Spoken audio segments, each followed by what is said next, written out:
All right, Griz Nation, we are back. This is the Fight on Montana podcast coming at you here. We got a great pod for you guys tonight. We are going to go over some breakdown of some Griz sports. Then we're going to get into the win at Northern Colorado. And then we will break down the next opponent in the Cal Poly Mustangs this weekend in California for your Griz. So, first of all, how are you, Luke? How was the drive? How was the game atmosphere? How was it? Yeah, it was great. Drive wasn't too bad at all. Like, it's amazing how good weather we've had the last two times I've been down there. It's my second time going down to Greeley, and both times, like, it's hot. Like, people around us in the stands are like, "Man, I should have brought sunscreen." Like, it was toasty down there. But man, it was a fun environment, and like, we'll get into it more. But if you have a chance to go there, like for a road game, it's just fun. Like, the Griz fans showed out. Like, I think I sent you a picture during the game, like, of their sidelines. And like, there was even like on their side, we had Griz fans because we ran out of room on our side. And so then like our side was just covered in like just tons of Griz fans and stuff. That's and awesome. Like, there was people from all over the place. For instance, I'm gonna give a shout out to Austin and Jamie, who we met from Billings. Her and her son, they hung out our tailgate and stuff, originally from Malta, Montana, but they came down all the way from Billings to watch the game. Oh, wow. Ran into a couple guys from Butte that came all the way from Butte and stuff that were just wandering around the tailgates. And it was awesome. Like, we had a blast meeting different people and stuff. And then Northern Colorado people were awesome too. Like, they were so nice at the tailgates. No one seemed like upset. Actually talked to a couple of players from Northern Colorado after the game and stuff. One was actually at the restaurant we were at that night. He was leaving and stuff, and I told him good game, and he stopped and we chatted for a bit. And funny thing was, he mentioned that he felt like we were better than Montana State against them. And I was like, oh, really? Yeah, he threw that out there. And he goes, I hope you guys beat him, which I was like, hell yeah, man. There's something we both can agree on. So, but yeah, it's a fun atmosphere down there. Because there's more Griz fans than their fans, and we're hollering. And the fact that we're on our sideline too, and like the team came up afterwards and sang the fight song after the win. And I mean, we were being loud, and like they have metal bleachers, so we're jumping up and down on the bleachers and stuff. And I mean, it definitely got a little rowdy. So it was awesome. It was a darn good time. And then another one, ran into Bill Coulter, Kurt and DJ's dad. Was surprised to see him. He came all the way down too and stuff for the game. There was just a ton of people that made the road trip. And then too, there's a lot of alumni that live in that Denver, Fort Collins area that came over. A friend of ours, Ben, he came over too from the Fort Collins area and hung out.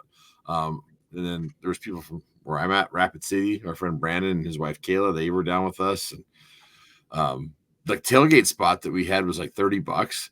Like, there was quite a few other Griz fans that bought tailgate spots too. And so we all had our flags waving, and we were passing out beers like it was trick or treat time. I mean, it was definitely fun for sure. That's awesome.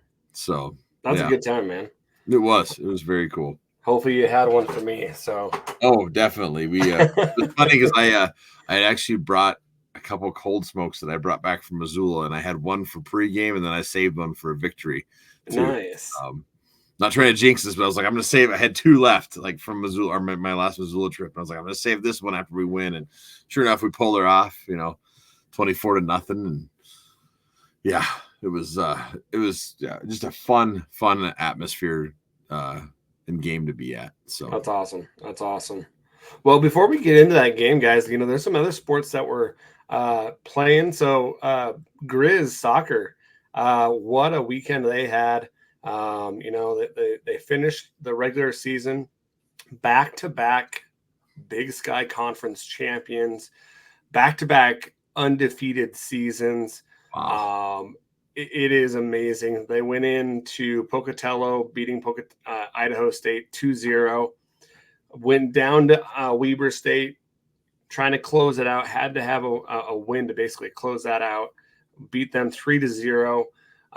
So what that means, guys, is we get the number one seed, but because of the rule changes, we get the postseason tournament next year.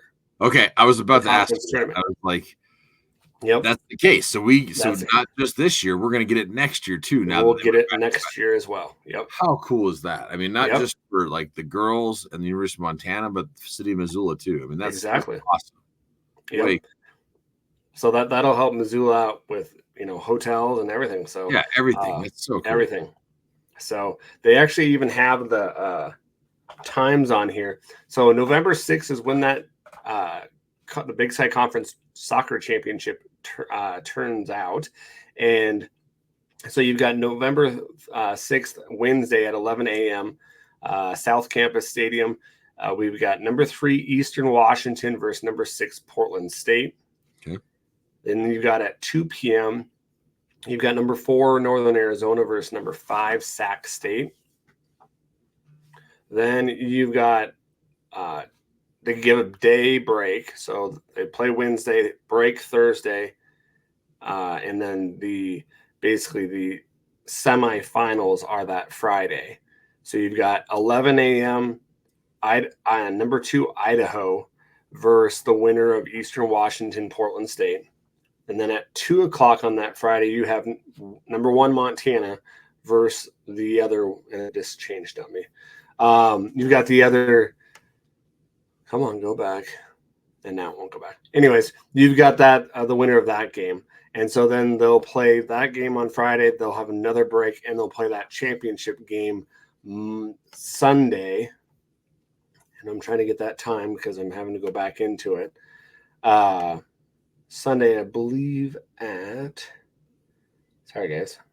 Well, that's going to be a big weekend for Missoula then, because that's when we have the ESPN2 game against Davis too on Saturday night. Oh, is it going to be that same week? It's going to be that same weekend. Ooh.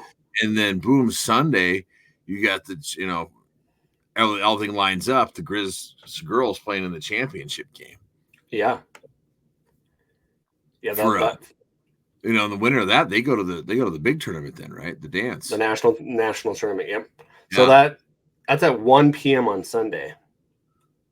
Wow. That championship game. So if you're going to the game, make it a long weekend and go to that game, support those ladies. They've been playing amazing, have had some injuries, but have kind of played through it. Definitely fun to watch. If you have not watched a Lady Griz soccer game, it is very, very, very cool. So I know we've talked about going to that Davis game. Like I keep looking at that, going, God, I want to go to that game. Now I'm going, geez, I really need to get to Missoula that weekend because I know you got the soccer and that. Oh, you could double down and oh man, I know, right? I'm trying to remember why I couldn't go to the game. I'm like, there was a reason why I was like, oh, I don't think I can make it. Like, wasn't it something with your daughter? That's what I'm thinking, and I'm drawing a blank. I'm probably gonna get in trouble. I'm like, there's something going on with her, whether it's. I'm like, all states this week or this weekend, because we're gonna drive to Sioux Falls to go watch her compete in all state this weekend. So it's not that, and her play isn't until the end of November. So I'm like, what is it that I wasn't? It's not your anniversary, is it? No, that's like, okay. I know that. Okay. I'll try to figure it out for the end of the pod here. So there's some reason, but yeah, I know that would be awesome. I want to get up to that one too. So hopefully, I'm hoping. So, congratulations, Lady Griz soccer on that. So amazing 2 years, amazing program of what those coaches are doing there. And so congratulations, it's awesome. Yeah, Coach Chris is just, I see people throwing out that hashtag dynasty and stuff, and they're right, man. He is that guy. It's amazing. I worry that, how long can we keep this guy? But I think he loves Missoula, so I hope he does. He does. Yeah. I could see him going if he was swiped up by a huge program. Yeah. But why leave if you're not going to go to, UNC? That's a huge program, right? Huge soccer program, has some really renowned history. with women's soccer. So I don't think, why would you go anywhere where you're going to have to rebuild a program when you already have a program already built? Yeah. So exactly. But on to another ladies team here, guys. Ladies volleyball. They play this Halloween Thursday. Ooh. That would be a cool game to go to. Is it dressed up at the Adams Center? Yeah, it's at Dahlberg Arena. So at 7 p.m. you go support them against Idaho State.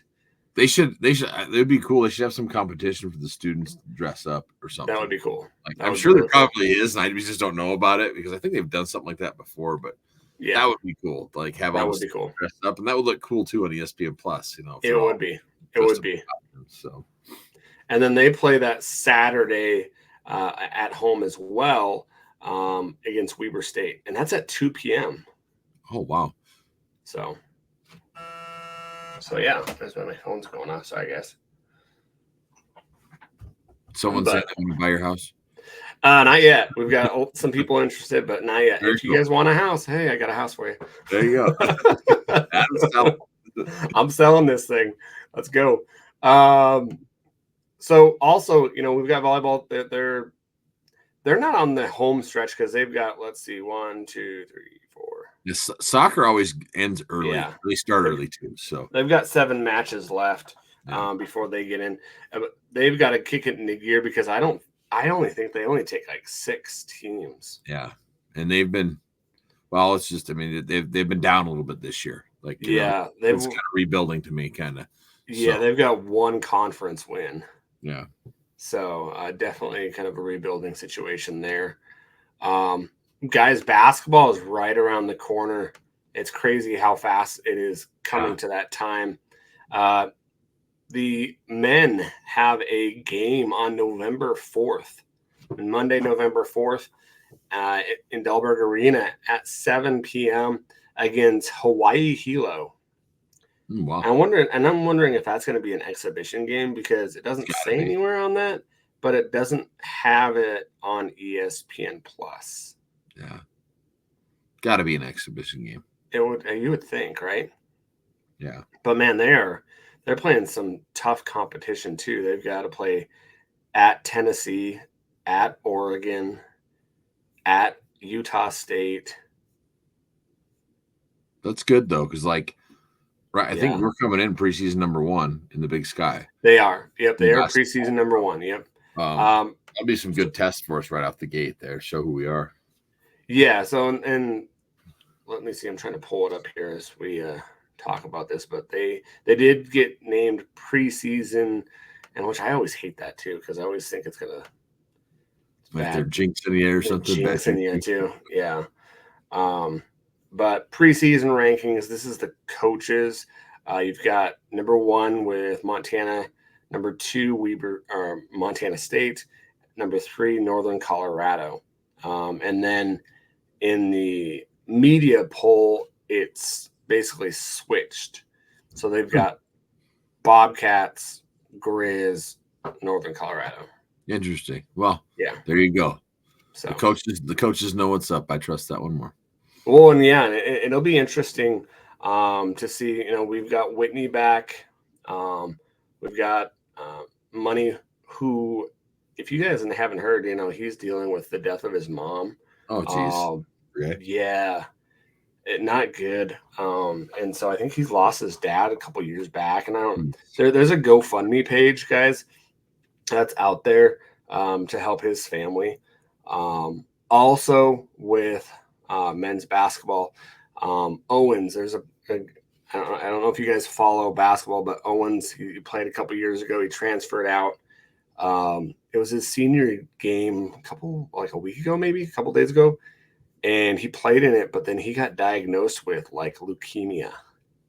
Oh, geez. And so they're doing a kind of a help him, support him as well. Sure. And so, yeah, if you guys could definitely, I know things are tight with everybody, but if you could definitely go support those guys, just keep them in your prayers too. So Yeah, if you got the means to help out, please do. So. Yeah. So, going on to some women's basketball, guys. They're rallying up too with an exhibition game against Montana Western this Friday at Nice. 7 p.m. In Dahlberg Arena, and then they play their first game at Tuesday in Spokane against Gonzaga. Ooh, that'll be a big one. Holy cow. Gonzaga women's basketball is kind of like their men. They're always usually pretty good. Yeah. And so, but they don't shy away from playing people too. They got Washington, they've got Minnesota, Michigan State. Yeah, I love that about like both of our Lady Griz and men's basketball teams. They never shy away. Like they're always looking for that big game to test themselves. And yep, Tulsa. I think that's good because that just preps you for like making the tournament eventually and stuff. Because you're gonna, and if you want to go to that tournament, you're gonna have to play big teams. So why not play them early in the season and stuff too? Yeah, well, they do have that Big Sky Conference Summit League Challenge where they're going to play North Dakota State and South Dakota State as well. Cool. Very cool. And so they're keep on with that tradition that they started a while back as well. So, this is a cool time of year for the Griz sports because you're getting winter sports kind of overlapping with the fall sports, and just if you like some Griz stuff, I mean, man, you can get your fill of Griz sports right now. It is. It's that time. That's an awesome time of year. I'm a huge basketball fan, but I love football as well. So, that's all I had, guys, on that. So if you guys, if we missed something, give us a shout out. So, if we missed anything, but we had a game this week, 24-0. The Griz came up on top. A 0 burger for the other team, so that's always a good thing to get a shout out. Here's some of the stats. Goodness, I can't even talk. 21-15 first downs. You've got a rushing 198-65. Passing yards, you are at 197-153. The huge circle there is they threw Northern Colorado, that is, threw 3 interceptions. Some pretty timely ones too that were across into our territory as well. That they're throwing caught. One was a beautiful one by Jackson Lee coming across that he dove for, which was really awesome. And then I think Caleb Oluski had one, and then Kluswich had one as well. Yeah. And speaking of Jackson Lee, he got Big Sky Defensive Player of the Week too. Because he did. So yep. Yeah. So that's awesome. But yeah, it is. It's so nice to see the defense hawking balls now. I know, right? I mean, and it wasn't just like they weren't all just picks like thrown right to them. There was some tips and stuff. The guys making plays, and I mean that was awesome. It's especially with the. I mean, I know we're going against Northern Colorado, but you still have to. They're making plays. It wasn't like I said that their quarterback just threw them just right to them, and it was an easy catch. It was definitely some playmaking going on out there, which it's nice to see the D building up their confidence and stuff. So exactly, and that's what you want with these games that we have coming. Hopefully we can keep it going with this next game against Cal Poly until we get into kind of some hard sledding in those next games. But total offense, guys, 395 for the Griz, 218 for the Bears. So average, we had 5.6 an average with 70 plays. So we had about 16 more plays than they did.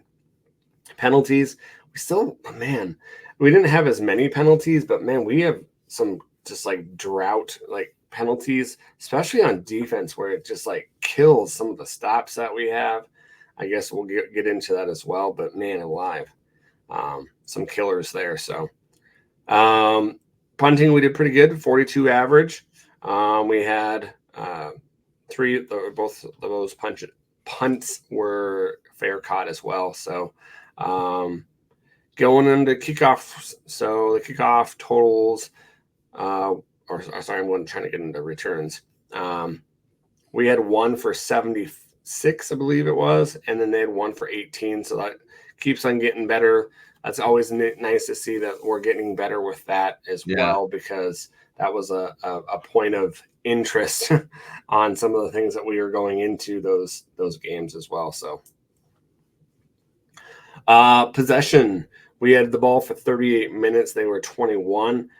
Third down conversion was amazing, guys. It's been crazy the last, 3 or 4 games, the kind of turnaround we've had with third down conversion. We were pretty much like last, I believe, or pretty close to it in the Big Sky. Right. Now we're not. We're kind of in the middle now.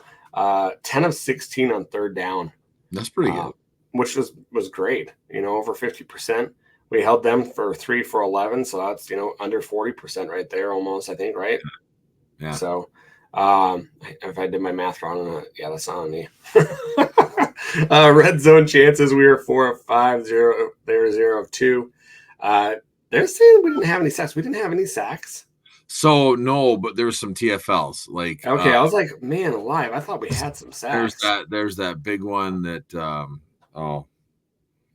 who had 48 for us? I'm blanking on Hayden. Yeah. He came through and just busted the play up. He's snugged down on the line and they just handed it off. And so it was like a sack, but no official sacks that I remember. I actually haven't had a chance to rewatch the game since I watched it live. I want to, but I haven't had a chance. It's just been a little busy. Game, but the defense just, man, I felt like we thought they'd do this. I mean, I know it's lesser opponent, but they're getting stuff right. They're looking better. These are the kind of games that build your confidence too in the defense. Exactly.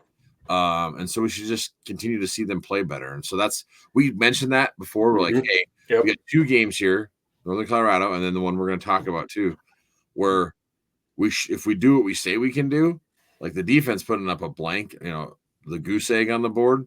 I mean, that's huge, and that builds their confidence. The thing I didn't realize, Bobby mentioned this at the presser, I think it was, or maybe it was QB Club.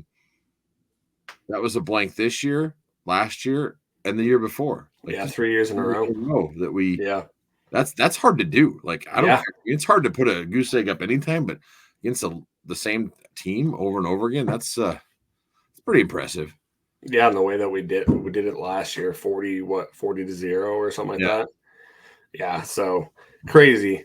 Guys, PATs, we were 3 of 3. They had 1 sack. I don't know if I told you that, guys.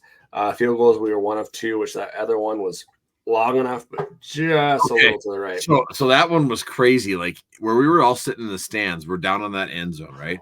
Mm-hmm. It looked good. We couldn't tell that it was to the right, like because we were all looking at it, and it was so close, and we just saw it looked like it went over the crossbar, and they're like waving it, and everybody in the stands was cheering because we thought he made it. Like you could hear people cheering too. Our whole side thought he made it. And then they're like, no, it's no good. And we're like, what? We thought the ref got it wrong. And we're like, show the replay because we couldn't see it. We couldn't see it. Like we all thought, like for sure, he made that. What the hell is this ref doing? So it wouldn't be the first thing they missed something. I called you right before the game. I was listening to the radio or the Riley, and they had Ingram on the sideline, and they were recording the toss. Mm-hmm. And the Griz said tails, and the ref says it's heads, and they asked Northern Colorado, what do you want to do? And they're like, no, that's tails.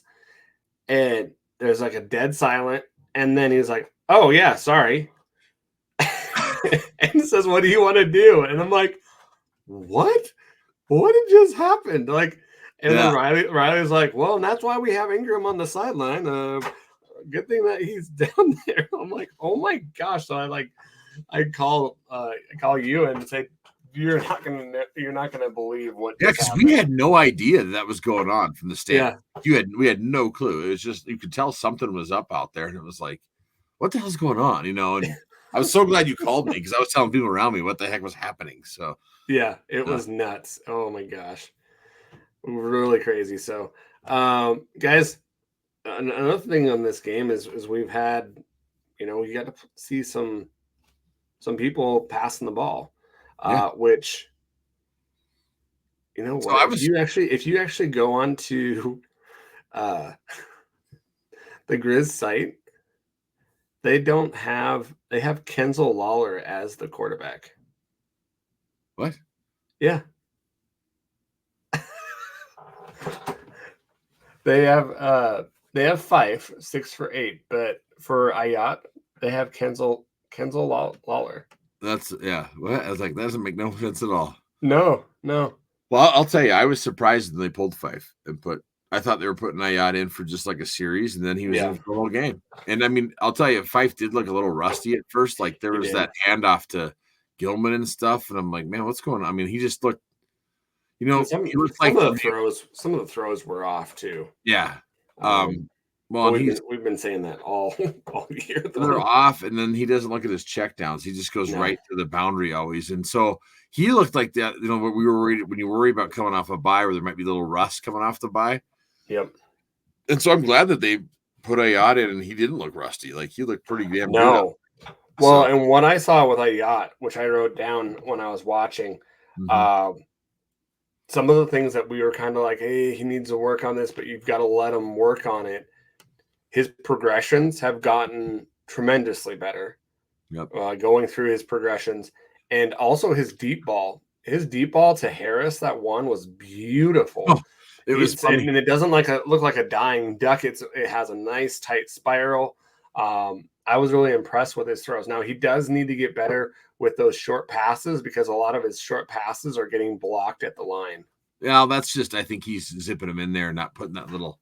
He's trying to zip it in so fast. Yeah, little touch and get that little rainbow on it. But like his pass to our was it 82? The kid from Hellgate, Finch. His first catch is a touchdown. That was awesome. Like because he just touched it in there to him and got him in. Yep. Didn't zip it in too hard, just touched it in. But that dime he threw to X.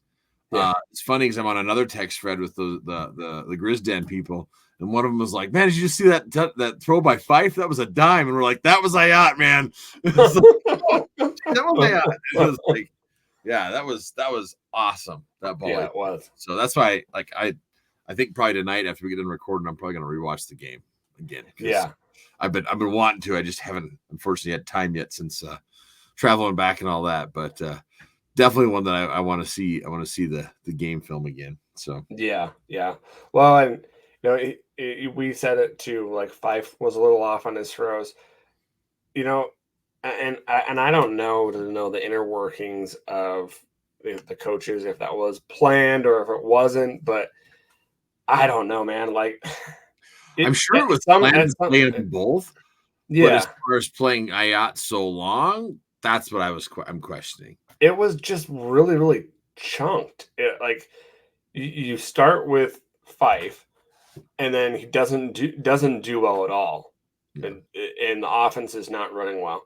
And then you insert the next series, Ayat, and he does well. And then I think that then they play Fife on like the fourth series, and then after that it was just like Ayat. Yeah, I think so. I so it was just Ayat from then on, but then it was like at one point there was that. Okay, Fife's done. We're just gonna stick with Ayat, and yeah. He ran the offense well, I thought. He did. I just don't know, and we've gone over this, but at the same time, Bobby has said that what they do with quarterbacks is all by feel. Sure. Like they run their quarterbacks by feel, and it is a 2-quarterback system. I just think and you guys can be mad at me all you want, but if you want to develop a quarterback, this is not how you run a quarterback system. This is not how you develop a quarterback. Like, and I know I don't know. I'm not a football coach, but to me, you just don't do that. Like what are you going to do the next time, right? If he throws some bad passes, you either have a plan. You just can't go by feel. Yeah, that's what right now I'm questioning. Like, okay, who's playing next week? Yeah. This Cal Poly game. Now, my gut tells me that Ayat's back. Like, that's who they're going to play. Yeah. Just because, like, of all the things that we're noticing, like, and you hear other people saying it, like, the ceiling seems so much higher with Ayat. And then, like you just said, with the progression, like, it feels like he's progressed in practice. And maybe that's why he got more playing time. So those little things that they were hoping to see, he's showing them, like, yeah, look, I can do that now. I got this fixed. I can do that. And I'm getting better. So, yeah. It's just – we haven't had, and you can. It's not just me, guys. I'm not just pro Ayat. you look at how they have not developed a quarterback. We have not developed a quarterback since Johnson in 2011, 2012. Yeah. We go to the portal to get these transfer quarterbacks. Well, the reason why you're having to do that is because you're not developing a quarterback, and it's the way that you're playing your quarterbacks. Like, unless you want to stop doing that and not have to use a transfer, portal scholarship on somebody that you like that, because we could be getting guys on the offensive side, like offensive line, a transfer guy, or even on our defensive side of the ball, where we need some defensive guys on there, because next year is going to be a little hard. Yeah, because we're losing a lot, but we're also, I don't know, that defense is just going to be. We've already seen it this year. It's hard to just kind of jump in. Yeah. And so I don't know. I think that's my soapbox. But I'm just getting tired of just like this.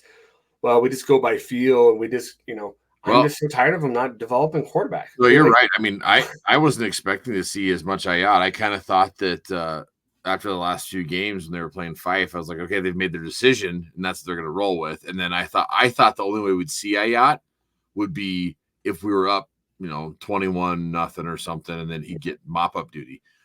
And it wasn't that case. Like, they put him in, but then they stuck with him, and I was glad they did, because he was doing well and stuff. Yeah. So, yeah. But it's that, again, like, you don't want to have that hook, out there, like, oh God, am I going to get pulled if I just make one mistake? Like, that's not exactly. A good way to play. You need to have them play with confidence out there. Yeah, because let's say we go up against UC Davis, and we get down points, or they throw an interception or something like that. It's going to be in the back of your head. You're going to say, no, it's not going to affect me. Yeah. But it's going to be there. Yeah, exactly. I agree. So, let's go to some off my soapbox and go into some stats here. Well, I got to say, like, I was impressed with Gilman when he picked up that ball that could have been a fumble. That could have been bad. Yeah. Like, it was right in front of us, and we're like, oh my God, thank God Eli's like smart and grab stuff. And I thought he had a day. Like, he was all over the dang place running. He was. To me, though, he seemed a little banged up. I think he is still. I think, like, and then that's, I'm sorry, I'm on a soapbox, but like really, like the next, like we even said this on the podcast, like sit one of those guys. Osmo looks a little bit more healthy than Eli. Sit Eli and go with Rocker Jr., right? We're not going to see Fontenay, but which I was wishing he was dressed up. Was he? He was dressed there, and he was dressed and he was there. So I think now he played in one game, so he has 3 games that he can still save his red. Yeah, so like we only have 3 games left, right? Yeah, we have 4. We have 4. So Cal Poly, Davis, Portland State, and the neighbors. So you're not going to probably make the trip to Cal Poly. Then he's open for business after. Yeah. So, or do you see him? I don't know. I don't know. It depends. It depends on the situation, right? Yeah. If you go into it and it's a close game in Bozeman, you're not going to probably play him. So you could play him this next 3 games. Yeah. To get your guys healthy. I just think you've got to be able to, the carries for Eli, 12 carries for 39 yards. He was averaging about 3.2, which is way down from his, 9 to 10 yards an average. Osmo had 13, so only one more carry. But running like a damn beast out there. Exactly. 107 yards. Yeah. Had an 8.2 average. Even Rocker got some carries in the last, which thought it was kind of weird that they waited till the last series to get him some. And then they were very adamant about trying to get him to score. 7 carries for 28 yards. I'll tell you, he didn't score. And no, there was some people in the stands that may have betting the over for the second half and really needed it, and we're freaking out. Going, no, score! Come on! Like, was that you? No, it wasn't me. It was okay. It was a friend of ours, Benny. He was with us from Fort Collins. He was, really needed that score to happen, and it didn't. And we were all feeling for him. So, Yeah. But that's like Bobby for you. He'll try, and then if it doesn't go, like, all right, we're good. Yeah. But then you got Eli. He's really ratcheted and kind of worked on that receiving. He Yeah. was the leading receiver, 4 catches for 50 yards, 1 touchdown. You know, Harris 3 catches for 48 yards. You really didn't. You saw Bergen. He only had 2 catches. Fonz had 4 catches, which was nice to see. Drew Deck had 2 They were catches. still playing Bergen though, like late in the 4th. I didn't understand all That that. was one where I'm like, when I first saw Deck out there, Yeah, like X and stuff on kickoff, I thought, okay, Junior came along, but they ain't gonna pull. We're just gonna rest him. Like, let's just. and he came limping out. I know, and that's I'm like, I was just like, what are we? I mean, I know the kid's a warrior and stuff, but I'm thinking as a coaching staff, you have to be the parent, if you will, and go, hey, I know you want to play, but we need you down the stretch here, so rest it up. We got this one. We got this one for you. Just rest it up and get healthy. Because like this was the game to rest guys. Because my opinion, Cal Poly still isn't the greatest team, but they're better than Northern Colorado. Yeah, I think they are, and they have a way better quarterback. Yeah, well, they play. Well, we get into it with multiple quarterbacks. Yeah, and so I just think that was just a missed opportunity to kind of get some guys some more rest. Yeah. I don't think we went over Ayat. He was 14 of 22 for 149, 2 touchdowns, 1 sack, which was ridiculous. He does that, and he did it once. He did like the kind of twirl, and then he did it again, and just boom. It's like, oh no, go. He tried to go forward, and I know that's what he's been working on is going forward. Did the spin again, and it just closed up on him. Yeah, it did. So he's working it, but it did close up on. At least he's holding on to the ball. Yeah. But yeah, what were some of the things that you saw? It was nice to get some the defensive side of the ball. Your leading tackler. Trying to get this. I'll tell you what. So we talked about like people saying like the team. We've been hearing rumors that the team didn't have fire on the sidelines and stuff.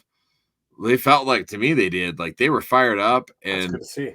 Like they would come off I mean, anytime you get picks, people are gonna be fired up. But they were coming off, and people were shoving each other around on the sideline, and they're like, with our fans being right there, and like they were coming over to us and waving and stuff. I mean, they were all, everybody was fired up to me. Like it seemed like they were excited to be there, in the right headspace, and everybody's engaged and stuff. No one looked like they were not paying attention or anything. Like everybody seemed engaged in the game. So that whole I guess storyline that we've been kind of hearing and rumors about, like I didn't see it, which I'm glad, because I was worried about that. I didn't see it at all. Like everybody was engaged and fired up, and especially for like games like this coming off a bye where it's a lesser opponent and you're on the road. That's not how it felt. Like it felt more like this was a Griz home scrimmage game somewhere, where it was just we couldn't get the full 26,000 from Wild Griz, but a bunch of crazy Griz fans showed up that were just drinking like fish in the stands too. So it was funny. The beer line was never short. Like at one point I went down to get a beer between it was the second quarter. And so we're watching the game on my phone as I'm waiting in line to try to get some beer. It was like, geez, because the line was so long, but it's how much was a beer at the stadium? I don't remember. You don't remember?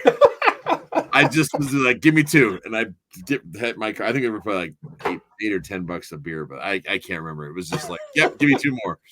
And they won't let you leave at halftime because they sell it. They want you to keep it. Okay. Because like we asked that, like, can we go out to our tailgate at halftime? And we asked some of the Northern Colorado fans, like, yeah, they won't let you. They want you to keep buying the stuff in the stadium, which was fine. So which is fine. Yeah. But I think that's probably, if we talked about conference realignment, that's a way you can get your money back.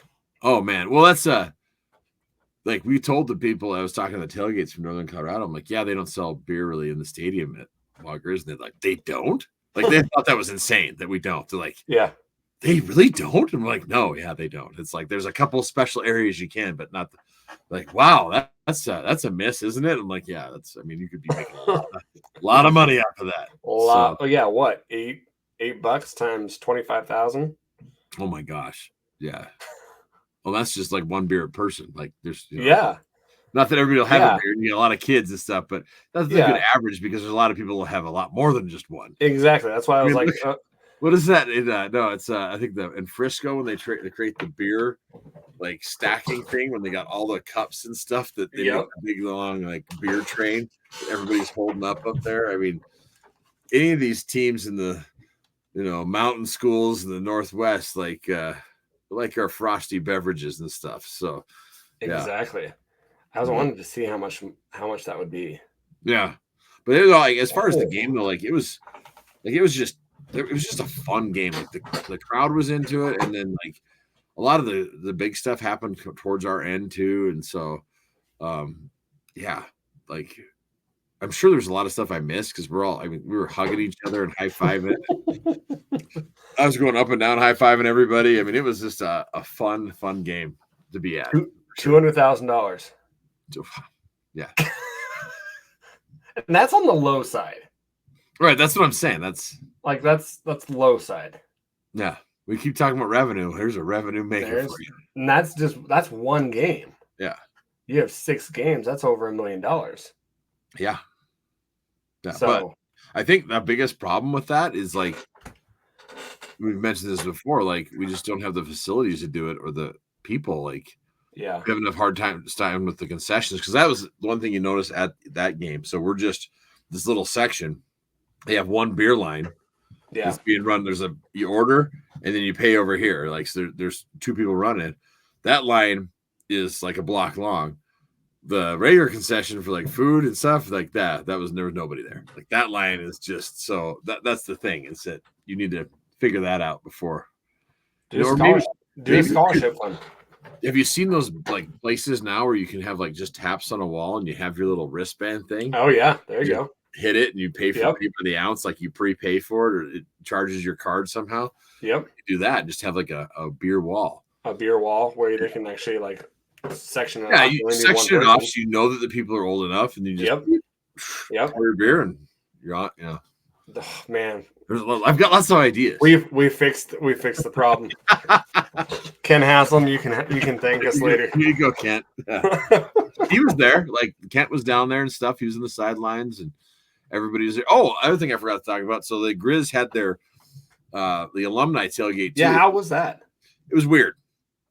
It was weird? Oh, because it was off on like the grass. Like So UNC, I asked, I met Jody and Leanne there, and I was like, "Why aren't you guys in like the tailgate section? Because that's where we were." A lot of other Griz fans, they wouldn't let them. They thought there'd be too many Griz fans, like in their little tailgate, like it would be just too much. Why? So they made them put it like I don't know. UNC put it on their lawn, and like the food the UNC brought in was like it was okay.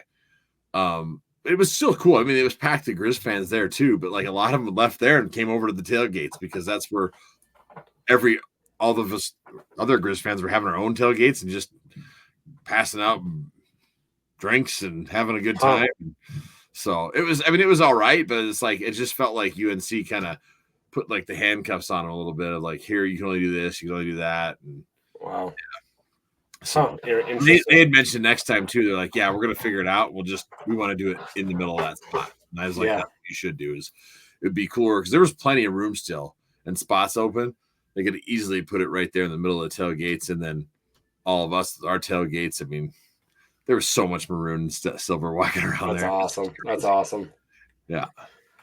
So some of the things I really think that the penalties are killing us on defense. Yeah. Jackson got another pass interference call, which it's awesome that Loud is you're seeing a lot more Loud as well. There's Loud. I've heard that he's gonna be seeing a lot more playing time. Like he's gonna continue.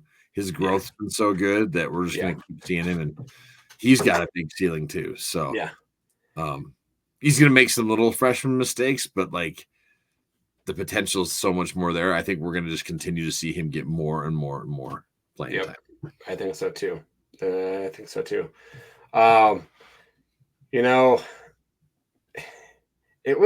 It felt weird. Like you were there at the game. Did the game feel weird? Watching it on TV, it felt really, really slow and methodical. Boy, it didn't feel really that way felt for us. okay. It really felt weird. Like to me, it felt weird because it was just like I don't know. It just felt weird. Yeah, no, like down there, I mean, it didn't feel, I guess, weird to us. We were all Okay. yelling and stuff, and just like it didn't feel slow or Okay. like there was definitely like sometimes we were getting after the refs and stuff that we felt Yeah. some bogus calls. And yeah, at the end there, like, man, we really were hoping to score again just to give that little bit one more, like, yep, stick it to you. But Yeah. not just for my friend, but just like it just like for instance, like the fact that we won 24-0. Like there's some people that love to hate the Griz that are out there like, yeah, they're not that good. Like they should have won bigger. And it's like, well, I feel like we could have, but again, they tried and they went, okay, we're good. Like we've seen Bobby do that so many times over the years where it's like you march it down and then you stop and go, okay. I'm surprised they even tried to. I was surprised that they were just gonna kneel it and just do that, and they actually tried to score. So question for you. Mm-hmm. Field goals. Morrison did both of those, right? I think so. Because it says here Joe Silver was the one that missed. Oh, really? So I don't know. I thought Ty did both of those. I thought he did too. That's why I want to rewatch it because, like, so one of the other things, like, sometimes it was hard for us to see because the way this, you got that damn track, okay, and then they had like their, the tent, like the get well tent, or whatever the heck you call it, where they put it out there. That was sitting right in front of our stands too. So a lot of us were standing, and like there was times it was hard to see. That's why I'm like, man, I want to rewatch it because there were certain things that we'd miss. Kind of like that field goal where we all thought it was good. But it wasn't. Yeah, there was definitely a lot of stuff I know that we missed just because, you can't see it very well. I mean, you're basically sitting in a high school stadium, metal bleachers is what we were in, but and trying to see everything that's going on. And this was hilarious too. So their PA guy, like whenever we got like a run that was like 6 yards, he'd go short run. And then, like, if we got a yard that was like 8 yards, that was like a mid run by the Griz. And if it was over 10 yards, then he'd be like, there was a long run, but it had to be over 10 yards. It was just like, and then on their side, like if they got a 2-yard run, it was like, oh, that was a halfway decent run. Or if it was like 8 yards, oh, that was a long run it was just, it's funny. That's what he was saying on it. Yeah. On the really? PA. Yeah. He's calling out like the runs and stuff. And then like, yeah, he was just trying to get the crowd fired up. In fact, my friend Brandon, we looked at each other. I looked at him. I was like, this guy reminds me of his old Bob Uecker on Major League. Calling out things and stuff. And it's like, because at one point you're like, the things he was saying, it was like, hell, no one's listening to me anyways. It's like that's awesome. It was pretty funny listening to that guy because like just trying to get their crowd into it. Oh my gosh, that's hilarious. Couldn't, Yeah. That's awesome. Well, any last things? I think it was what we kind of thought going into it, which I think I won to my own horn. No, I think you did too on the points. So that's always nice to win. I haven't been winning those. So, but yeah, any last thoughts? I thought the defense played well. I think the offense, worked on some things. It was good to see Ayad in there. I think that a lot of people like just in the game too were expecting our offense to like put 40 up or something. Yeah. I still think the offense looked decent, but definitely good on by the defense making those stops, and getting the picks and stuff because we haven't been getting a ton of turnovers, so that was nice to see. I really felt like it was much more of a bigger step for the defense, if anything. So well, and usually, since Bobby's come back, usually after a bye week, the team doesn't do as hot as they usually do, and so kind of expected that a little bit just with travel. It'll be interesting to see this next week how we do because we're traveling again, going to California. We've got a huge game that next week. It's going to be on ESPN2. Are we looking over? Are we looking, I wouldn't think that our coaching staff would let this team do that, but I know that the the magnification of that UC Davis game is getting huge. Yeah. Especially since UC Davis is now in the top 5. Yep. They haven't lost they're 4-0, just like the neighbors. Should have lost to Portland State. Yep. And so I think don't they play? I don't know I think they play Northern Colorado, don't they? I think you're right. Let me look. It's somebody not good. I got it right here. They do. Northern Colorado goes to Davis. Yeah, because when I was talking to that defensive back, I was like, "Hey, go ahead and beat Davis if you want to next week, and that'd be fine with me." So no. We need that win. We need that win, but I was just trying to give him some confidence. So, but did you hear about the travel for the team? No. So they were supposed to fly into Loveland, which is just outside of Greeley. It's just like 20 minutes down the road. Okay. But Allegiant is who the plane that we used, I guess. And so like it was late getting the team out on Friday. And so they had to fly to Denver instead. Oh, really? And go there. All of a sudden they had to adjust and then make the hour and a half back up drive and stuff. And same with when they were leaving the game, they had to go all the way down to Denver to get Allegiant to take them back. So why is that? Just not the plane ready or what? There was some mechanical issues with the plane apparently. Or something like that. And then that Loveland field, it's not a big airfield. Okay. So like it closes for the weekend on Saturday. It's like 6 p.m. So it was like, there was just a few like things like that, but like things like that can, sometimes rattle teams or something like that. Yeah. But it didn't, I don't think at all for us. No. So, but yeah. But now, on to San Luis Obispo. Yeah, so we've got the Mustangs from Cal Poly. A little bit about them guys, who they've played. They're 2-5, 1-3 in the conference.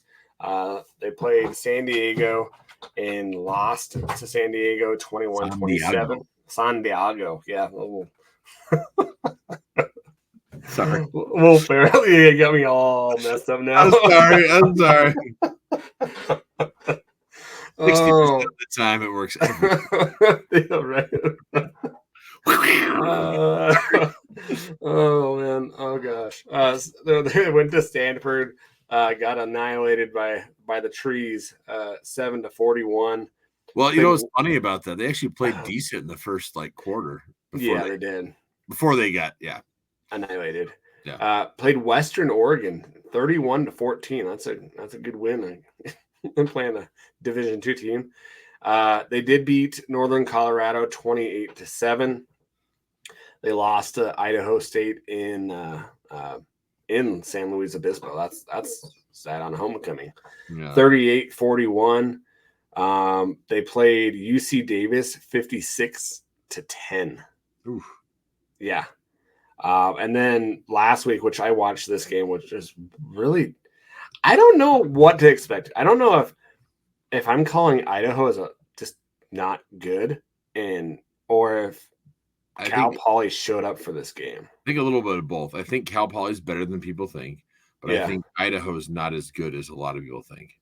Well, I think that they're so hurt, and I think they got their quarterback back, but 29-34. That game should not have been as close. They did do a lot of good things.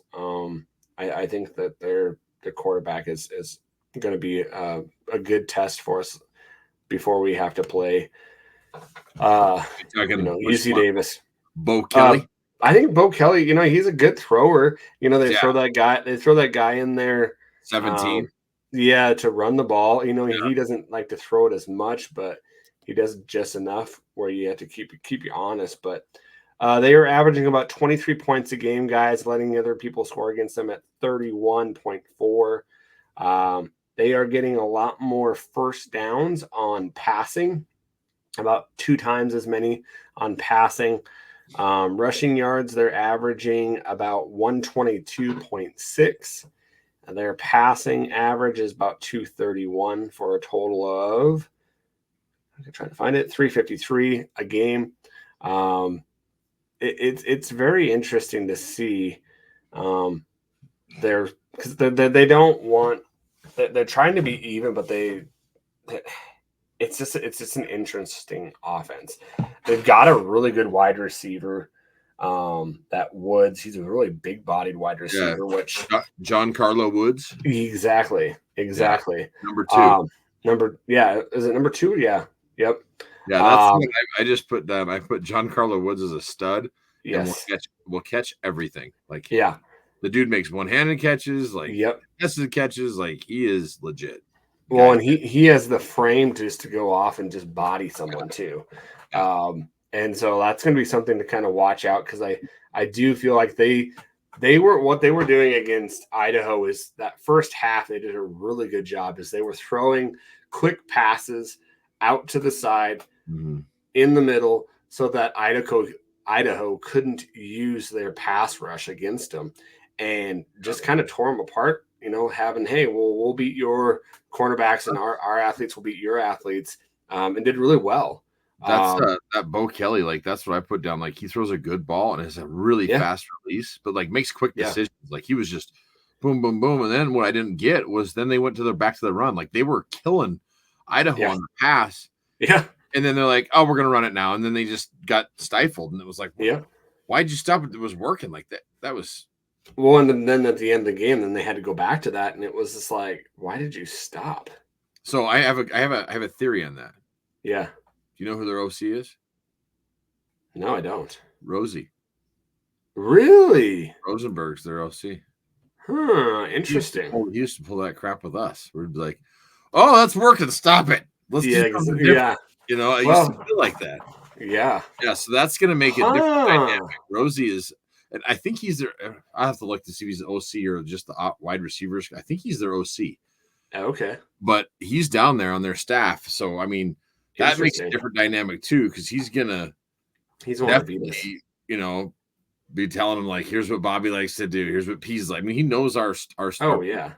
So we're definitely going to have to change some calls up and things like that too this week.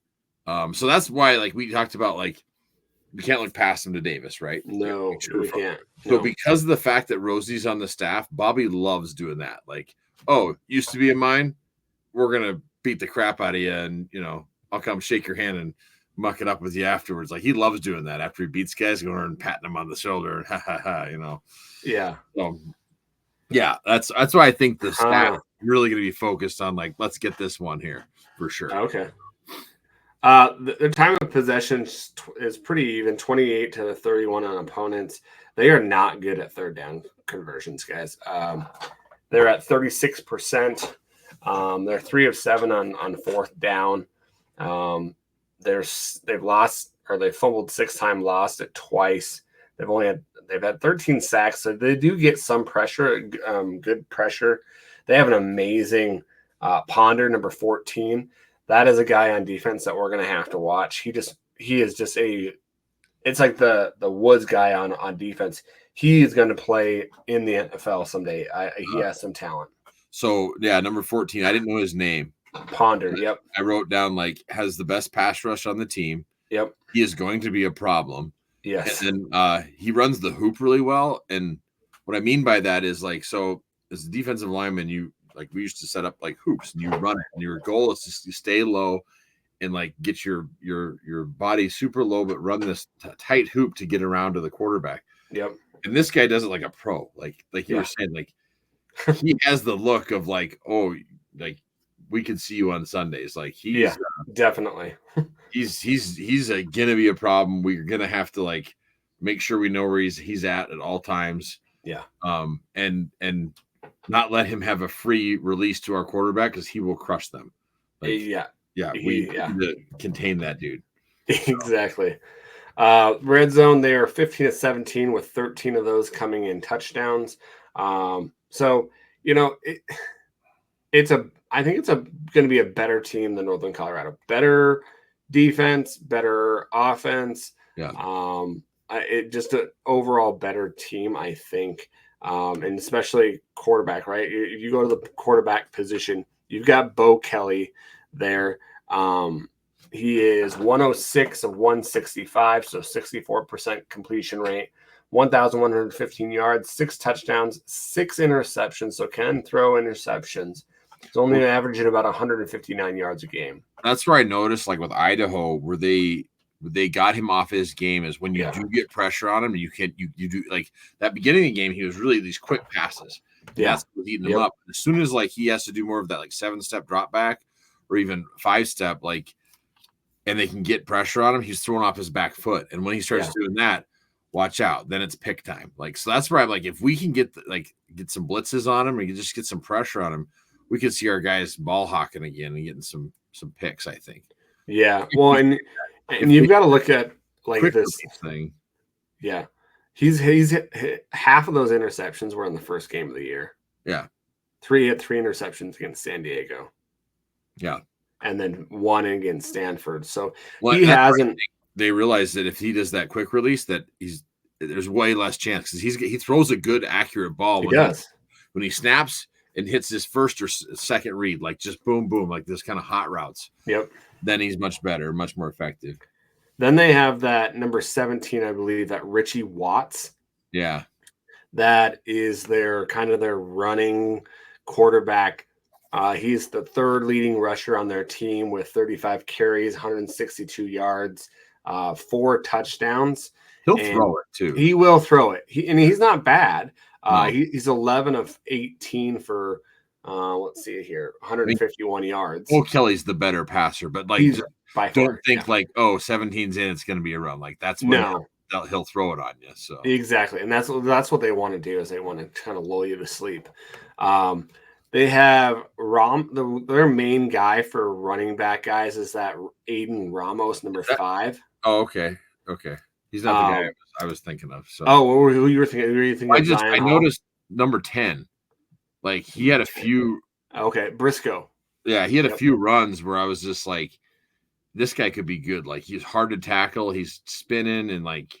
And he's a wide receiver. Oh, he is. Okay, well they ran him at a running back position a few times.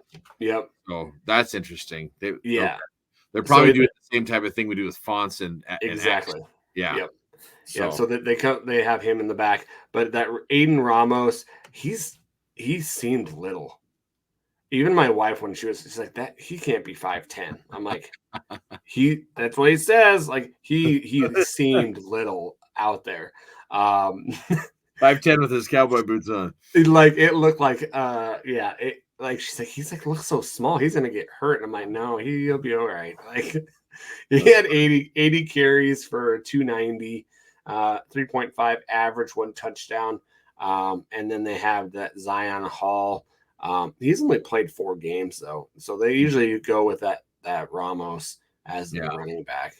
Now, like what we were saying, that the receiving, Giancarlo Woods, he's there. 30 catches, 415 yards total, 59 average, 3 touchdowns. And then they have that Michael Briscoe as well, who's a good receiver as well. 18 catches for 371 and 3 touchdowns. So those are their main kind of threats going down the field. Yeah. I would really, really feel kind of nervous about number 2. That's the guy that's going to beat you. Yeah, he's the best player on offense. Yeah, by far. And the other thing that they're doing, I noticed they run a lot of misdirection. Like they try to confuse the defense. Yep. Where people are going. So we're going to have to stay home and just, again, do our assignments. Yep. They're going to try to, it's not the old school Cal Poly triple option. No, but it's like a wing. It's kind of like a wing T, isn't it? Kind of. They're running this. They're running a lot of single back. Yeah. But then they're like, that's why I got confused with 10. They're running their wide receivers in the backfield too, and like lots of misdirection. So then Bo Kelly will like hold it, fake like he's handing it off to the running back. Sorry, I can't talk, and then quickly throw it to the sideline to a wide receiver. Yeah. And it's quick just to get you off too as well. So. And they'll run gadget plays too, where they throw it to somebody else and then they're going to throw it down the field. Like some of the same gadget plays that we've been running with like Junior and stuff. So just got to watch out for that stuff. Yep. Then you'll go to the defensive side of the ball. Yeah. So like they run a 3-4 or a 4-3 at times. They jump back and forth, but they definitely are always bringing 5. It feels like they like the blitz. Yes. But But like they don't try to like disguise their blitzes though. no, they They don't. know they like we're coming, so better stop us. Especially when they're running the 3-4s when they'll blitz. When they do the 4-3, I noticed they like to stunt a lot, like do a lot of twist action with their when they have the defensive end of D tackles. They do a lot of twists there, and really the whole idea there is they're trying to get 14 back in the backfield. Exactly. And number 60, their D tackle is their best D tackle too. So those two is like, especially if you're behind the chains, second and long, third and long, they're definitely running stunts on the defense and trying to get in the backfield and mess things up. So, well, and what I saw too with the Ponder number 14 that they'll have him standing up too, and like almost as like a linebacker as well. So like an outside like speed rusher. Exactly. Kind of like the Riley position. Yeah, Riley or what was Pat for us that was so good. O'Connell. Like O'Connell, we did that. That's what he reminds me of, was O'Connell. Yeah. So and he's big. He's 6'3", 245. Yeah. He is a big guy. So their leading tackler is Mason Riviera, number 32. He's their safety, with 46 tackles. And then a lot of the other like Jacob Jones. Oh, I forgot to write down their good cornerback. Who's number 1? Number 1 that's their corner that I noticed that I was like, man, that okay. And his name is like Delano Franklin. Is that the guy that I was thinking of? I don't know. I just know that number 1 was jumping off the film to me. I was like, man, that guy's good. Like, yeah, he could be an issue on corner. But at the same time, they'll run man, but they're running a lot of zone too. And that's where Idaho found holes in their zone and was making some big pass plays. So like there's a possibility like for some big plays down the field, especially their zone. If you catch them in those holes and stuff, man, we could see some big plays out of like Fonts and Junior and Racanelli. I mean, yeah. I was thinking of number 4, Kai Rapola. He's got 2 interceptions, 1 pass breakup, 2 forced. No, that guy's good too. 1 forced fumble. And so he is a 6 foot 190 cornerback. And so he looked pretty good. Their backside of their defense looked pretty good. And I think that was a lot of that pressure on that front side, kind of like what we have done in the past. That defensive line really makes that backside look really, really good. That's exactly right. Like they rely on their defensive line, that pressure, so that they don't have to worry about their backfield, like their backfield. Because that's like Idaho had time. That's what they were making plays. So and Idaho's offensive line is kind of obliterated as well. They've gotten hurt too. So it'll be interesting to see that matchup. That's what the matchup I'm going to be watching. And there's 2 matchups: the offensive line against Ponder and our cornerbacks versus Woods. Yeah. That's what I want to watch. It's going to be big, that matchup against Woods. Like we can't. Like if he goes off on us, this is going to be a closer game than people are going to be realizing. Yeah, exactly. That's the thing. We gotta lock him down. And again, like the best way to lock him down is get pressure on Kelly. Like when Idaho is doing that and blitzing him and smacking him and stuff. That's when he makes bad choices and throws off his back foot. And he will too. He'll throw off his back foot a lot. Yeah, he loves chucking it off his back foot. So. He did that constantly. Just like, feel pressure, I'm going to run out here and just throw it. So it'll be interesting to see what our defense does. Our defense still kind of grow. This is a kind of a good game to have before UC Davis to see how we grow. And that's what I like, is like it feels like we're progressing, like as far as quality of opponent. Like, we played UNC. Okay, now we're going to play Cal Poly on the road, 2 road games, and then and 2 we're going to get similar to this last game. We have a lot of alum down in that California area that will come to this game in San Luis Obispo, and so we should have a lot of Griz fans there. In fact, I know that there's a lot of like fans that are going to go to this too. It's like, hey, quick trip to California, why not? So I think we should have a lot of people there watching it, but it's just like this Bo Kelly is going to set us up well. And like we said, we got good defenders, good receivers. If we can do well against these guys, it's just going to help our progression going into that Davis game. Yeah, exactly.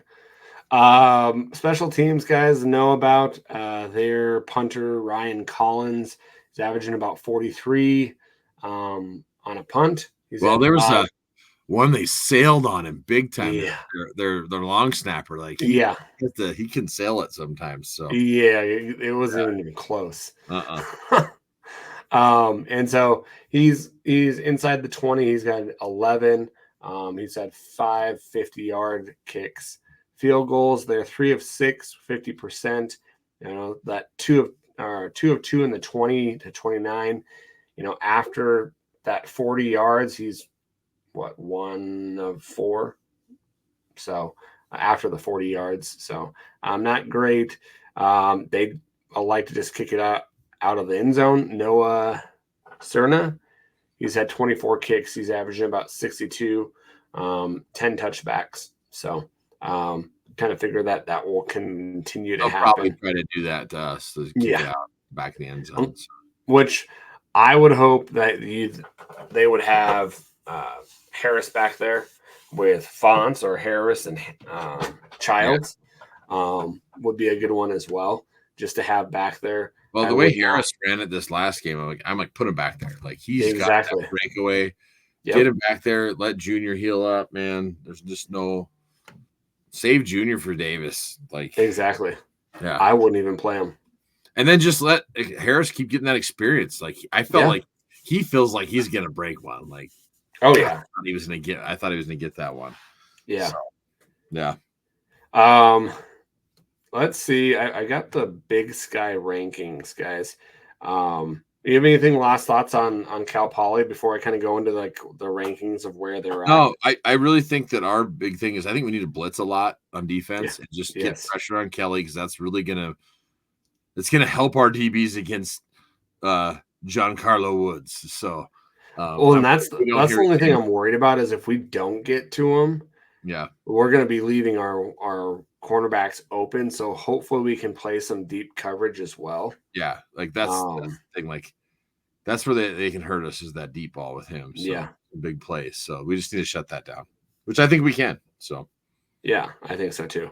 Sorry, I'm trying to get to like the team stats. There's a whole bunch of one last thing I forgot to mention. We did go up in the rankings this week. Nice. 8 in both the stats poll and the coaches poll. We were number 8. So on that one thing that I heard is they don't use the coaches or the media poll for the. I have that info for you. I was hoping you'd bring that up. Okay. I can talk about it right now if you'd like. Okay, yeah, go ahead. I'm trying to search for these stats here. So it came out today. Sam Herder, who does a great job for FCS football, put this out there. When they are going to do the selection for the playoffs this year, they used to use like the stats poll and stuff like that. That is no longer being used. So the FCS media and coaches poll will not be no longer be included on the list of data points that the playoff committee members can choose to utilize when making selections. So here's what they have to use. Since the polls are eliminated, it has been it's now replaced with KPI, which I assume that's key performance indicators. Like that's what we use in business. Massey ratings and ESPN's football power index. So those the Massey is I've seen the Massey and we're pretty high on that. Yeah, KPI and then ESPN's football power index. So and Wednesday they're coming out with their rankings. Yeah. So people have been talking about this a lot. Like I'm glad they're doing this because there's some haters out there, especially in the media poll that just love like you see some of their polls they put out there and they put us like 18th. I'm like, dude, come on. Yeah. We're not, knock it off. Yeah. Like they just love to do that. And then even like Craig Haley will sometimes throw things like he threw one out today of his top 10 and he didn't include the Griz purposely though, because he knows our fans get all fired up. Oh yeah. And, like he gets more posts and hits. Yeah. So like people do that just because they know that we'll be engaged. So yeah. Ridiculous. So The other thing that actually just dropped while we were doing our podcast, ESPN put out a tentative broadcast schedule for the playoffs. Oh, really? The first round of games will be on November 30th. Times are TBD, but it's all going to be on ESPN Plus. The second round is on December 7th. Again, TBD, ESPN Plus. But then listen to this: quarterfinal games. There's going to be one game on December 13th at 9 p.m., and that's going to be on ESPN. The next quarterfinal game is going to be on the 14th at noon on ESPN. The other one on the 14th, 3:30 on ABC. And then the third ABC? On ABC, yeah. Whoa. And then the third quarterfinal game on the 14th is TBD, and also TBD for the broadcast, because I think they're waiting to see who all makes it. But two of those games are ESPN and one on ABC. That's crazy. The semifinal games, 2 games on December 21st. One's going to be at noon, and one's going to be at 3:30, and one's going to be on ESPN, one's going to be on ABC. And then the championship game, of course, this year is on January 6th, which I think is a Monday night. Monday night. Yeah. 7 p.m. I can't talk. 7 p.m. on ESPN. So it's going to be a night game, huh? Yeah, the night game, which I was like, oh, wow. So, yeah, like ESPN is doubling down on the FCS this year. That's awesome. I mean, think about all the games, too, we've already seen, like on ESPNU, ESPN2. I mean, we've got the Davis game coming out on ESPN2. So I just think it's cool that ESPN's like taking advantage of it and like, you know, letting us get a little more FCS football coverage out there. So exactly. Go into like the rankings, guys. Sorry, I'm like stuttering here. Scoring offense, Cal Poly's second to last, number 11 in the Big Sky. Total defense, they're a little bit better. They're, let's see, 9th in the Big Sky. They do a good job, I believe, at like turning the ball over. They're pretty influential with that, and trying to find that here. So, you know, they're kind of the low end, but they're not like what you would think in regards of like where they usually are. You know, they're usually like the last, right? But Cal Poly and them are usually kind of the last of the barrel, right? And some of these stats you are, but you do see some of these stats that are better, like rushing defense. They're number 3 rushing defense. Oh, wow. So they're only averaging 133 a game. Passing efficiency, they're 1, 2, 3, 4, 5, 6, or they're ahead of us. And so don't sleep on this team. They're not as bad as their record. Yeah, they're better than their record states. They're better than their record. Is not like a normal Cal Poly team. Like passing offense, they're 4th in the league. Yeah, they're decent. Like they had every opportunity to beat Idaho. Yeah, so, and they probably should have. Yeah, they probably should have. That's what I mean. Like, when I watched the beginning of that game, I was like, man, they're going to beat them. Like, I kept going, wait, Idaho wins this game, right? Like, because Cal Poly looked like the better team at first. So, definitely in that first half. First half, for sure. Then Idaho came on. So, I mean, like, we can't, again, our biggest thing is we can't look past them, which I don't think our team or staff will, because of the fact that Rosie's on that staff. And we know, like, if we want to accomplish the goals that they'd like to accomplish, we still can by just keep winning each week. And so that whole, we got to go 1-0 this week. That's what they got to do. Get down there and just take out Cal Poly down in San Luis Obispo. So, well, and I think this Wednesday, guys, if you guys want to see kind of like the rankings of where they have us, I think it's either on ESPN or ESPN News. They're doing that kind of like. I'm trying to see if Sam said pre-rankings. I think Sam did say something on it. But he just released that the FCS playoff selection show is going to air on November 24th at 11:30 a.m. Central Time or 10:30 a.m. Mountain Time. Okay. I'm going to go to his page and just see if he's got anything on that. Yeah, because I think it was right where it was with the KPI and the Massey stuff there. That's what I thought too. Yeah. Oh, here we go.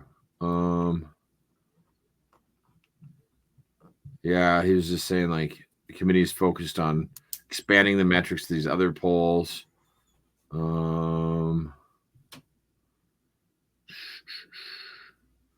don't see exactly where they say, but I want to say it's Wednesday because I thought. Yeah, I know it's Wednesday. It's Wednesday, but I think it's probably on like ESPNU or something that they're going to release that and mention like, Yeah, that top 10 is what they're going to break down basically of like, kind of like what we see with like, they do that with the FBS too. They're just doing it earlier this year so we can see the top 10 from the playoff committee where we're ranking. And so that's really like when those rankings come out, those mean way more than the coaches poll or the stats poll. I mean, that's the poll then, is in my opinion. So, yeah. Did you look at his Twitter page? That's where I'm at right now. Oh, okay. And you didn't find it? I mean, I see where he's talking about like that, like the different things they're going to take in consideration, but I just don't see where he says they're actually going to make the announce the selection, the top 10 or. Okay. Well, let me jump over to Haley's page, see if he's got it on there. Maybe. If I could spell. Oh, let's see here.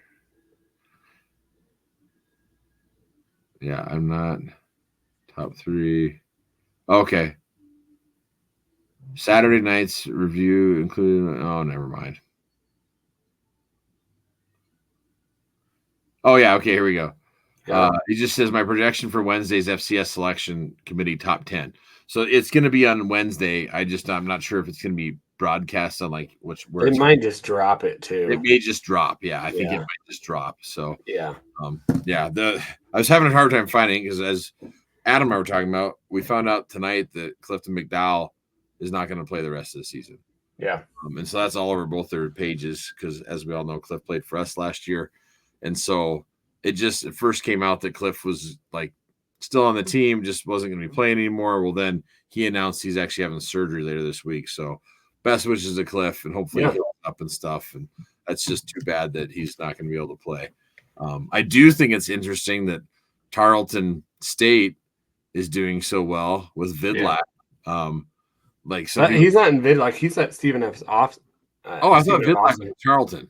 No, he's at SFA. Okay, never mind then. Okay, he's at SFA. Okay, well that makes me feel better. I was like, what the I'm surprised how well Tarleton State's doing. So, well, that's another thing. Do you have the top 10? Like, who have they played? I just don't. I don't see how. Like some of those teams above us, I just don't see. I just don't see them, being better than us. And I have that's the. Well, that's like once that new ranking system comes out, that's the one I'm really interested in. Yeah, it'll be interesting to see because it's like so they've got NDSU, Neighbors. SDSU. That South Dakota game, holy cow, went in overtime. Like, yeah, South Dakota's better than I thought they were. Like, they're decent. So, and they should have won that game. Yeah. So, like, they should have won that game. Did I tell you? I think I told you that they were going to beat them, and I was almost you did. You said that. You did, and I actually got tired and fell asleep for the end of that game. But like, I think the top 5 is probably right. Like North Dakota State, Montana State, South Dakota State, Davis, South Dakota. Yeah. Here's where I don't agree with things. 6 and 7. Tarleton State are 6 and 7, then us. I feel like but okay, we got to prove it. We made some mistakes, so. But I feel like we could be in that number 6 spot easily. But what an opportunity we have. We still get to play number 2 and number 4 this year. I think Central Arkansas is better than SEMO and Tarleton State. That's just me. Well, and you got Incarnate Word, Idaho, Central Arkansas, Mercer, Nova, Rhode Island, and so down. And North Dakota is now down to 15. Yeah, it's interesting. Yeah, that's going to be a bad loss if they don't start winning. Yeah. They went from So, I mean, 7 to 15. Who did they lose to? they lost. Oh, they lost to Youngstown. Yeah. So Man, I don't know. It's all going to play out like everything we're shooting for. Kind of it feels like we're talking like last year again. After that NAU loss, it was like, oh man, okay, we still have everything in front of us. We just got to keep winning. Well, we should have beat Weaver. We lost in overtime. We're still working hard right now, and yeah, like everything's in front of us. We have number 4 in 2 weeks that we can play. We win that game, bam, this is going to fire us right to the top. And then we put Portland State, and then we get the neighbors. If yeah, we can win out, holy cow, like we could be a yeah. seed. So like there's everything's still in front of us for sure. And I think we'll be a seed. I don't. Even if we don't win that rivalry game, I think Well, we'll I still think be. yeah, I think even if we let's say lose to the neighbors but win the rest of the games, we can still be a seed. Yeah, So I think we will. because we have we'd have multiple ranked wins. So Exactly. and Yeah. maybe the teams aren't ranked anymore, but they are now. It's still ranked. It's still ranked. It doesn't Yeah, matter when they are ranked. If you play a ranked team and you beat them at that time, it's yeah, considered a ranked win. yeah, exactly. So, So we want to go into some games. Pick these games. Okay, you got to pick these games. I'll pick them too. are we doing this week? Is Yeah. that what you're doing? Okay. Yeah. I had that up earlier. I got it back up again. Okay. Neighbors versus Eastern Washington. Neighbors.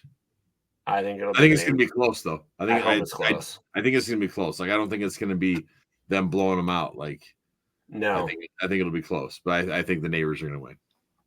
I think so too. Northern Colorado, UC Davis. Davis. I think Davis by a lot. Yeah. Weber State, Northern Arizona. I think Northern Arizona. I think definitely Northern Arizona. It's in Flagstaff too, so It is in Flagstaff. Yep. Yeah. Northern Arizona's good. I think they'll win that game. I won't do us because we'll get your pick. Portland State, Sac State. Is that Sac? I'm going to go Sac State.